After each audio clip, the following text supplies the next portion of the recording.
أهلا وسهلا بيكم في قناة غواص في بحر الفلك. معاكم رشا سامي، والنهاردة كنا عايزين بس نتكلم في حدث فلكي مميز برضو.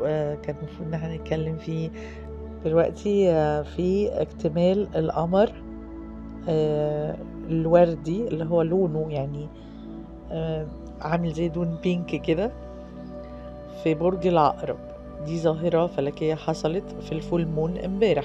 والفول مون عموما الأيام اللي هي 13 وال14 وال15 وال16، الأربع أيام دول بيحصل الاكتمال القمر بدر. دايما بتصادف إن اكتمال القمر بيبقى في الدايرة الفلكية، بيلف في دايرة فلكية، فكل يومين ونص تقريبا بيبقى في برج، فالاكتمال حصل في. طب تعالوا كده بينا نشوف يعني ايه اكتمال القمر في برج العقرب. والله هم علماء الفلك بيأكدوا ان الظاهرة دي بتعني ان انتهاء آه، طاقة الخسوف والكسوف اللي حصلت قريب.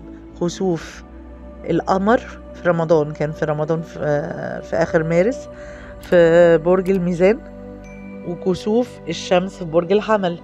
دول عملوا طاقة، فالطاقة دي ابتدت ان احنا ظاهرة اكتمال القمر يعني ممكن بينهي الطاقة دي. فهي فترة التطهير، اللي هي فترة ان احنا بنطهر نفسنا من اي مشاعر سلبية، مشاعر انتقامية او فيها حقد او غيظ او غيرة، بنتخلص منها. ليه المشاعر دي بالذات ذكرت؟ عشان العقرب يعني العقرب من صفاته او بيكتسب صفاته السلبية حتة السيطرة والغيرة انتقام. فاكتمال القمر بيلقي الضوء قوي على المشاعر دي، فلازم نتخلص من المشاعر دي قبل ما نخش يعني مرحلة جديدة.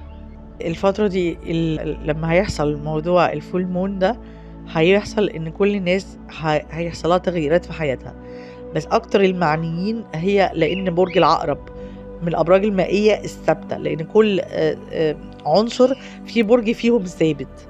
في ابراج ثابتة وابراج غير ثابتة، تمام؟ فالابراج اللي غير ثابتة تختلف عن الابراج الثابتة في حاجات معينة. في كل عنصر فيها برج ثابت، ومن ضمن العناصر المائية، واللي هي العقرب هي البرج الثابت فيها. كذلك في الأبراج النارية الأسد هو البرج الثابت فيها. في الأبراج الهوائية الدلو هو اللي ثابت. في الأبراج الترابية الثور هو اللي ثابت.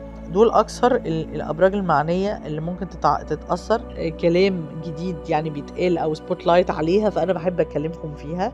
إن شاء الله كده المرة الجاية هنعمل حلقة حلوة جدا عن برج الدلو. يحصل يعني هقدمها بشكل شوية مختلف، وعايزة آرائكم بعد ما تخلص الحلقة وتقولوا لي يعني عجبتكم ولا لأ. إن شاء الله أشوفكم الحلقة الجاية. ألقاكم رشا سامي.